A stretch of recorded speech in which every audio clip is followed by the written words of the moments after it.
जादू टोना जैसी चीजें खतरनाक है, लेकिन जब उनका प्रयोग एक बहू के हाथों होता है तो वो कितनी मजेदार हो जाती है, खुद देखिए। रामगढ़ गांव में सुधा रहती थी। सुधा की सास उससे बड़ा काम कराती, तो पति ऐसा जो ना कभी घुमाने ले जाता और ना ही कभी कोई तोहफा लाता। बेचारी इस बात से हमेशा दुखी रहती, लेकिन एक दिन उसकी जिंदगी बदल जाती है। अरे सुधा, सारा दिन न जाने क्या क्या सपने देखती रहती है। जाकर कुछ बढ़िया सा खाना बना कर ले आ। सपना ना देखो तो क्या करूं? मेरे तो कर्म ही फूट गए जो ऐसे घर में शादी हो गई। इससे अच्छा तो माँ जी कोई फुल टाइम मेड ही रख लेते। ओहो, बढ़िया ही फुल टाइम मेड रखने वाली। मेरे बेटे के लिए तो विलायत से रिश्ते आ रहे थे। वो तो तेरे पापा ने तेरी इतनी झूठी तारीफ कर दी कि हमारा तो मन ही पिघल गया। अच्छा, विदेश से रिश्ते?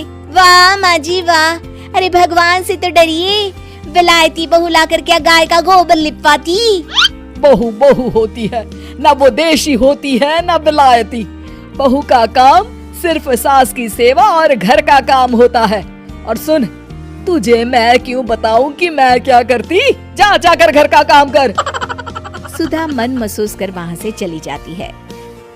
शाम को सुधा का पति जल्दी घर आता है, जिसे देख सुधा खुश हो जाती है। जी, आ गए आप? जरूर मुझे कहीं घुमाने ले जाने का प्लान होगा आपका। सब समझती हूँ मैं। अरे नहीं भाग्यवान, घूमना क्या है, बस आज जल्दी बस मिल गई तो घर जल्दी पहुँच गया। अच्छा सुनो, जरा आज शाम की चाय के साथ पकोड़े भी तल लेना, बड़ा मन कर रहा है।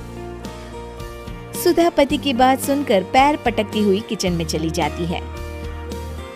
वो काम करते करते खिड़की के बाहर देखती है कि तभी उसे एक चमकीली सी कॉपी दिखाई देती है।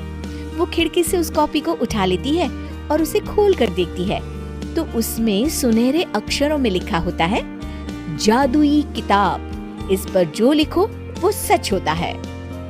सुधा उस किताब को देखकर खुश हो जाती है और जल्दी से पास रखी पेंसिल उठाकर उसमें लिख देती है, मेरी सास सारा काम कर दे। तभी उसकी सास किचन में आ जाती है और कहती है, अरे बहू, सारा दिन लगी रहती है काम में, अब जाकर आराम कर ले।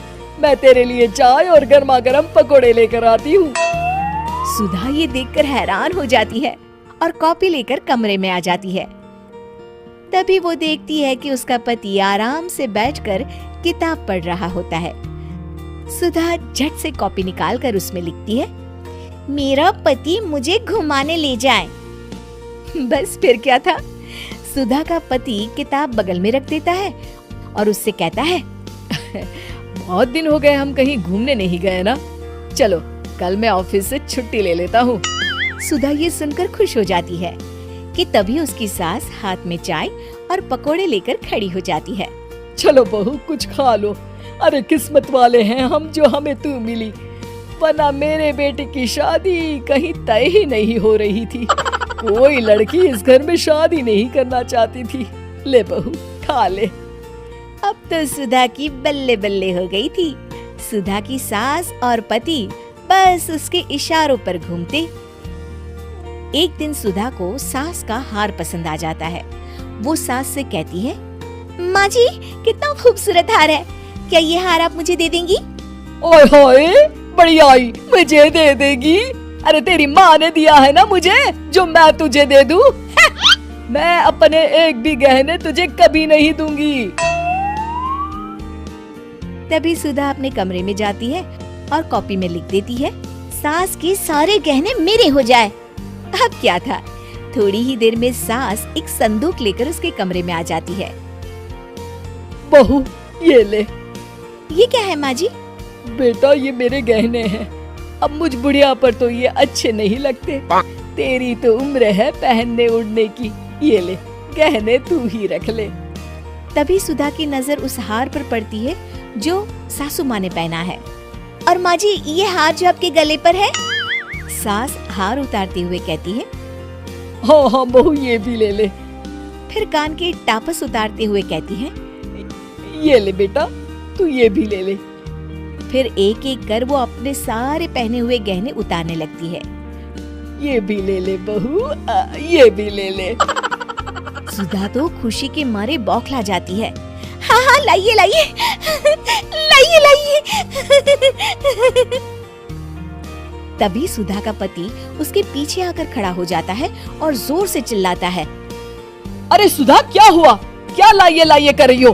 अरे जरा कढ़ाई में तो देख लो, सारे के सारे पकोड़े जल गए। तभी सुधा की सास भी उसके सामने आ जाती है। इस लड़की से तो एक काम ठीक से नहीं होता, दिन भर सपने ही देखती रहती है। तभी सुधा को होश आता है। वो खिड़की के बाहर देखती है जहाँ उसे कुछ दिखाई नहीं देता।